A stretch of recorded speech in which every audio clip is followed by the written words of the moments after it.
জল বেশি খেলেও শরীরে প্রচুর প্রবলেম আসতে পারে, বিভিন্ন বিপদ ডেকে আনা হতে পারে। আমরা 10টা পয়েন্ট বলবো এবং কখন জল খাবেন, কিভাবে বুঝবেন যে আপনার শরীরে জলের প্রয়োজন আছে, সেই বিষয় নিয়েই আজকের এই ভিডিও। এরকম ভিডিও আরও বেশি পেতে হলে পেজটিকে অবশ্যই ফলো করে রাখুন এবং বন্ধু বান্ধবের সঙ্গে এই তথ্যগুলোকে শেয়ার করে দিন, যাতে তারাও উপকৃত হয়। প্রথম পয়েন্ট, অত্যাধিক জল খেলে অনেক সময় এরকম হয় যে ডাক্তারবাবু বলেছেন জল খেতে, আমরা আবেগপ্রবণ হয়ে প্রচুর জল খেয়ে ফেললাম। একজন সুস্থ মানুষের সারাদিনে মোটামুটি 3 লিটার জল পান করা যথেষ্ট, তার বেশি খুব একটা প্রয়োজন পড়ে না, যদি না কোনো পার্টিকুলার কেস হয়, যেমন হয়তো তিনি প্রচুর শারীরিক পরিশ্রম করেন, প্রচুর ঘাম হয়, বা কোনো পার্টিকুলার শারীরিক সিচুয়েশানে হয়তো ডাক্তারবাবু বলেছেন বেশি জল খেতে, সেক্ষেত্রে আলাদা বিষয়, কিন্তু আদারওয়াইজ 3 লিটার জল যথেষ্ট। প্রথম পয়েন্ট, অত্যাধিক জল খেলে সোডিয়াম লেভেল ফল করে যেতে পারে। আমরা নিশ্চয়ই জানি যে সোডিয়াম পটাশিয়াম লেভেল ফল করে গেলে আমাদের প্রচুর প্রবলেম হয়, তার মধ্যে ভুলে যাওয়া, এক কথা বারে বারে বলা, মানুষকে চিনতে না পারা, এরকম ভ্যারাইটিস সমস্যা আমাদের ব্রেনে দেখা দেয়। তাই সোডিয়াম লেভেল ফল যাতে না করে আমরা প্রচুর জল খাবো না। দ্বিতীয় পয়েন্ট, এই সোডিয়াম কমে যাওয়ার জন্য আমাদের ব্রেনের কোষে জল ঢুকে যেতে পারে, একে সেরিব্রাল ইডিমা বলে।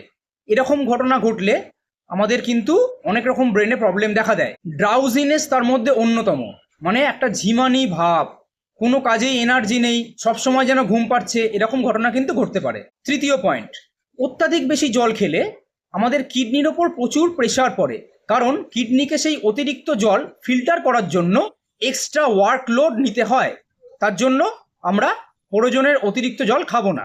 ইলেকট্রোলাইট ডাইলুট হয়ে যায়, অর্থাৎ আমাদের বডিতে যে ইলেকট্রোলাইটগুলো আছে সেগুলো ঘনত্ব অনেকটা কমে গিয়ে মাসেল ক্র্যাম্পের মতন ঘটনা কিন্তু দেখা যেতে পারে। বারে বারে ইউরিন ত্যাগ করার প্রয়োজনীয়তা হবে, বিশেষ করে এগুলো রাত্রিবেলা হয় এবং একটু বয়স হয়ে গেলে এটা বাড়ে।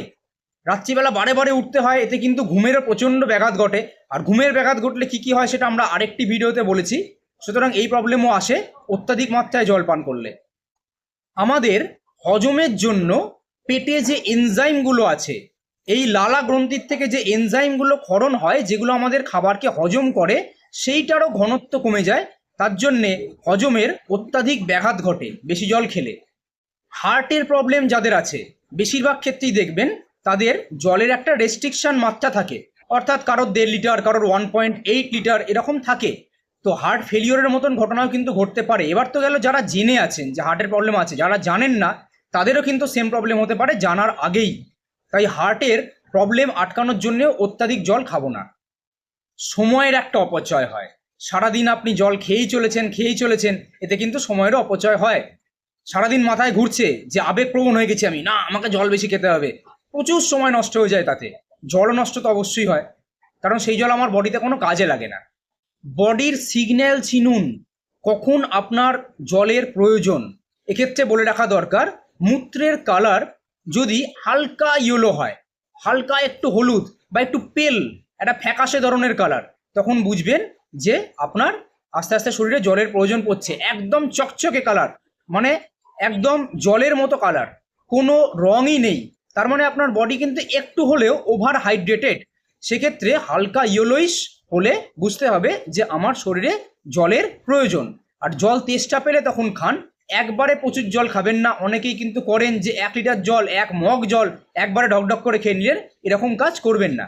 তো আমরা এই ভিডিওতে জানতে পারলাম যে জল বেশি খেলেও আমাদের প্রবলেম হয়, কখন জল খাওয়া উচিত, কতটা জল খাওয়া উচিত, কি দেখলে বুঝতে পারবো যে আমার শরীরে জলের প্রয়োজন আছে। ধন্যবাদ।